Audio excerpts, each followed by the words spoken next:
Hello children, I am Rina Srivastav and you are all welcome to my channel English Grammar. I have cleared you the lots of topics by the help of the videos by and by that I will send you. But today I want to clear the basic slider of the grammar that should be helpful to spoken and that topic related to the tense. Okay, so let's we start. Before starting, I am telling to you, please subscribe my channel. Okay, so here the topic is tense, and in tense, first I will clear you what is exactly the tense. You know very well, आप सबको पता है कि tense का Hindi meaning क्या होता है, काल. लेकिन ये बना कैसे, ये किसी को नहीं पता. Okay, so I will clear you how it made. It made by the one alpha and one word. What is the alpha? The alpha is T. And what is the word? It is since. S-E-N-S-E. Since. T plus since is equal to tense. So here what is the meaning of the tense? Its meaning is time. T is denoting the time and sense is denoting the knowledge. Okay, so when we joined it, what is the meaning of it? Time, knowledge.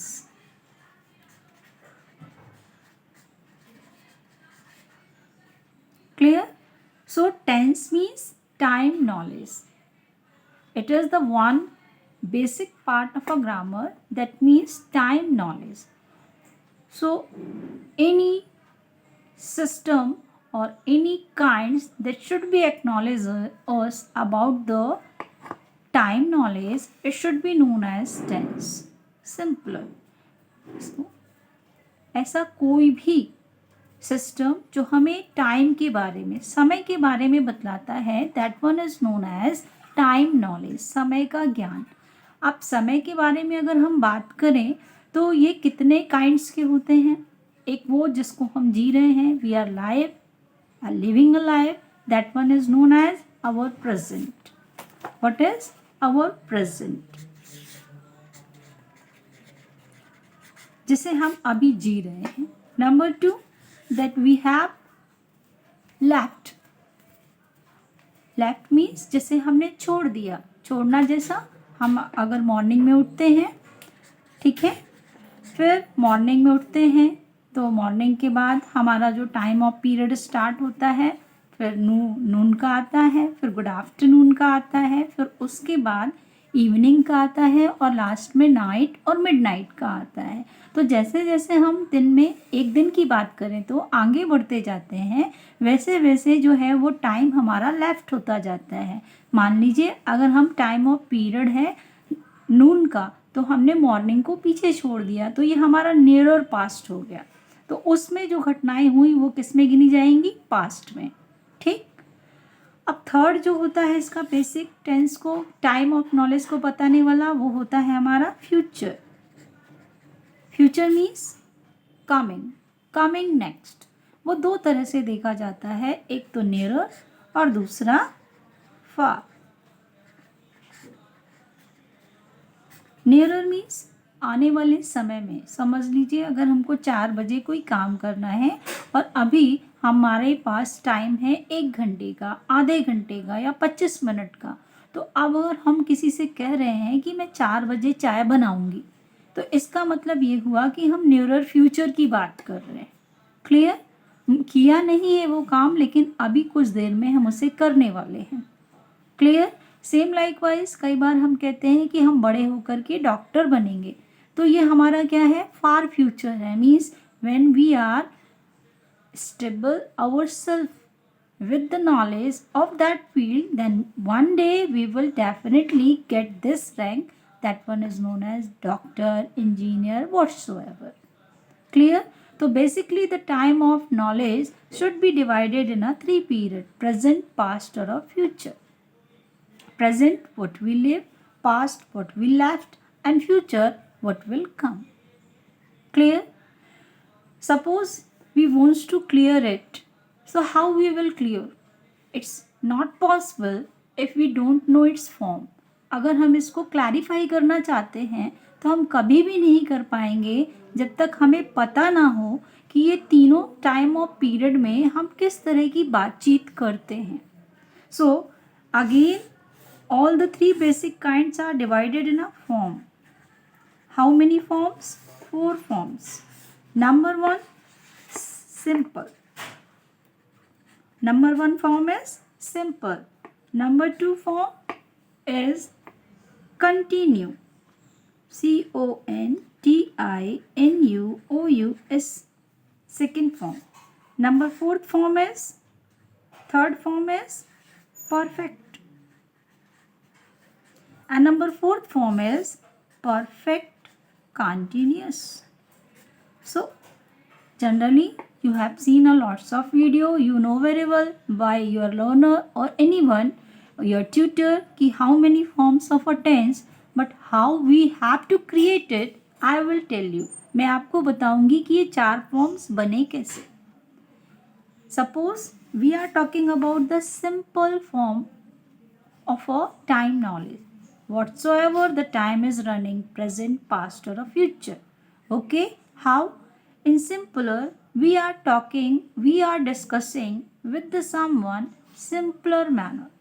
And what the simpler manner? With the help of 2 things, with the help of 3 things. So what is the 2 or 3 things? 2 things when we are taking our subject and verb, and 3 things when we are taking subject plus verb plus object.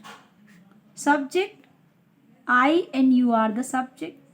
Verb, what we act.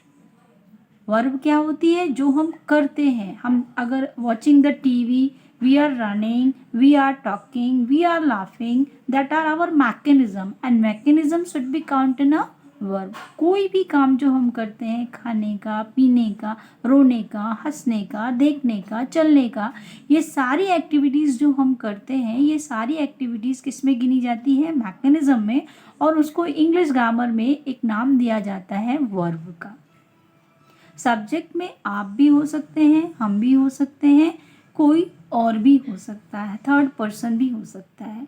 और object मतलब हमारा किया गया mechanism जो है वो related है किससे? किसी टॉपिक से या किसी उद्देश्य से. That one is known as our object. Okay, so for explaining the simpler form, we are taking present, first our subject, second our verb, and third our object. Okay, and for this we are following the formula that I will clear you with the next video, but here I am only clear to you. Simpler means simpler running. I eat, मैंने खाया या मैं खाती हूँ.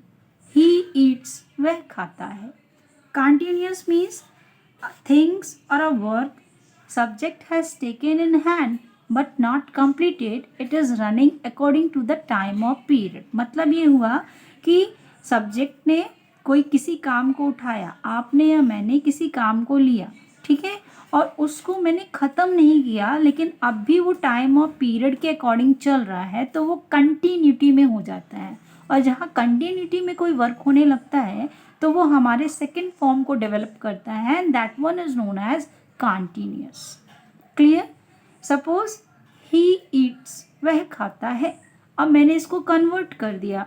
ही तो हमारा subject था और ईट की जगह मैंने उसमें आईएनजी ऐड कर दिया, पर्टिकुलर फॉर्म ऐड कर दिया, तो हमारा अब जो सेंटेंस था वो कंटिन्यूटी में चला गया और हमने उसको बोला ही इज ईटिंग, वह खा रहा है. ही इज ईटिंग, कंटिन्यूटी मतलब उसने खाना शुरू तो किया लेकिन अब भी वो खाने का काम कर रहा है. Clear? Third form is perfectness. What ever the work you have taken in your hand as a subject and it should be completed within the time of period. means जो कुछ भी काम सब्जेक्ट ने अपने हाथों में लिया करने या दिखाने के लिए, उसको उसने उसी टाइम ऑफ पीरियड में क्या कर दिया, कंप्लीट कर दिया. That one is known as perfectness of time knowledge. और इसको हम क्या कहेंगे, perfect. Suppose he eats, simple, वह खाता है.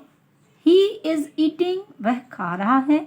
और जब परफेक्टनेस में गए तो हमने कहा ही हैज ईटन, वह खा चुका.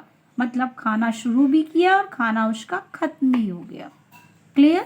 एंड फोर्थ आता है नारे नाना 50-50. नारे नाना 50-50 भी नहीं बोल सकते, इसको हम कह सकते हैं 25-75. What does it means perfectness तो शो कर रहा है, साथ ही साथ उसका कुछ हिस्सा अभी भी समय के साथ चल रहा है. कैसे, उसको बोलते हैं perfectness with continuity. He eats, वह खाता है. ही इज ईटिंग, वह खा रहा है. ही हैज ईटन, उसने खा लिया या खा चुका. And he has been eating last 10 minutes. Time of period याद रखना, जब कभी भी फोर्थ फॉर्म का जिक्र हो, चाहे वो प्रेजेंट में हो, चाहे वो पास्ट में हो, चाहे वो फ्यूचर में हो, तो हमेशा उसमें टाइम ऑफ पीरियड मेंशन होता है. वो टाइम ऑफ पीरियड आवर में हो सकता है, वो टाइम ऑफ पीरियड ईयर में हो सकता है, वो टाइम ऑफ पीरियड जो है वो आपका मिनट्स में हो सकता है, लेकिन टाइम जरूर मेंशन होगा. क्लियर. तो इस तरीके से मैंने आपको एक छोटा सा एग्जाम्पल शो किया, केवल और केवल टाइम नॉलेज के फॉर्म को शो करने के लिए. Next I will clear you in my next video.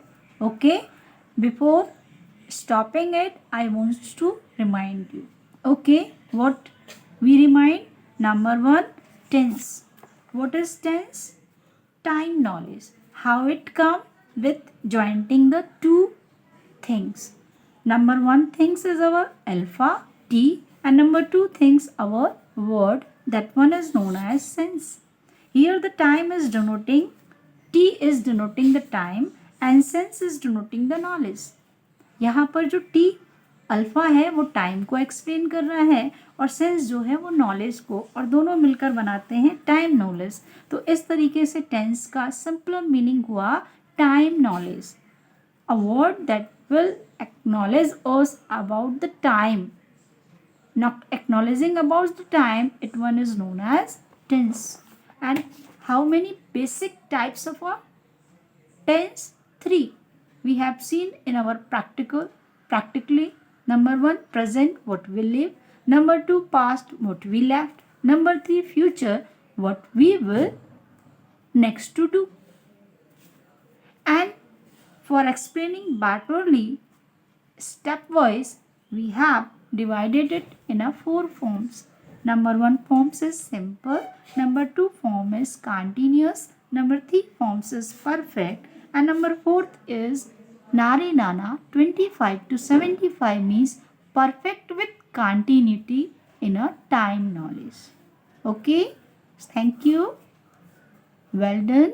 Bye bye.